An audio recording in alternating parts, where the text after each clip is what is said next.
నా చేతిలో ఉన్న ఈ కాయిన్ ఏంటో తెలుసా? 10 రూపీస్ కాయిన్. ఇది మన ఇండియన్ గవర్నమెంట్ ద్వారా ఆర్‌బీఐ అప్రూవ్డ్ పొందిన 10 రూపీస్ కాయిన్. దీని గురించి ఎందుకు మాట్లాడుతున్నానంటే, మీకు తెలుసా ఈ కాయిన్ దాదాపు ఇండియాలో 70% స్టేట్స్‌లో యాక్సెప్ట్ చేయరు. నాకు తెలిసి ఒక తమిళనాడు, కేరళలో కొద్దిగా దీన్ని యాక్సెప్ట్ చేయొచ్చు. ఆంధ్ర, తెలంగాణ, ఒడిస్సా అండ్ నార్త్ ఇండియాలో చాలా రాష్ట్రాల్లో దీన్ని ఎవరు యాక్సెప్ట్ చేయట్లేదు. దాని వెనుక ఉన్న ఒక కారణం ఏంటో తెలుసా?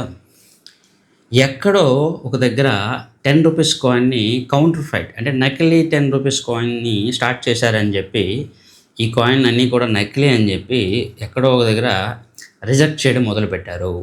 ఈరోజు దేశం మొత్తం దీన్ని రిజెక్ట్ చేయడం జరిగింది.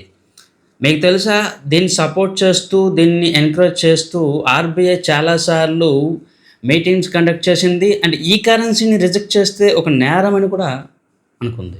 కానీ చాలా రాష్ట్రాల్లో, ఆంధ్రప్రదేశ్, తెలంగాణ చాలా రాష్ట్రాల్లో ఈ కాయిన్‌ని ఎవరు కూడా యాక్సెప్ట్ చేయరు. ఇది మన గవర్నమెంట్ ఇచ్చిన కాయిన్ అయినా కూడా. వెరాజ్ బిట్ కాయిన్ ఎవ్వరు అప్రూవల్ ఇవ్వలేదు, ఎవ్వరు గ్యారెంటీ ఇవ్వలేదు. కానీ బిట్ కాయిన్ మాత్రం హెవీగా ఇన్వెస్ట్మెంట్ చేయడం జరిగింది. అదేవిధంగా క్రిప్టో కరెన్సీస్లో కూడా చాలామంది హెవీగా ఇన్వెస్ట్మెంట్ చేస్తూ ఉన్నారు. చాలా మూర్ఖంగా చాలామంది ఇన్వెస్ట్మెంట్ చేస్తున్నారు. చాలా ఆస్తో ఇన్వెస్ట్మెంట్ చేస్తూ ఉన్నారు. ఇక్కడ ఈ కాయిన్‌కి అప్రూవల్ ఉన్నా దీన్ని రిజెక్ట్ చేశారు.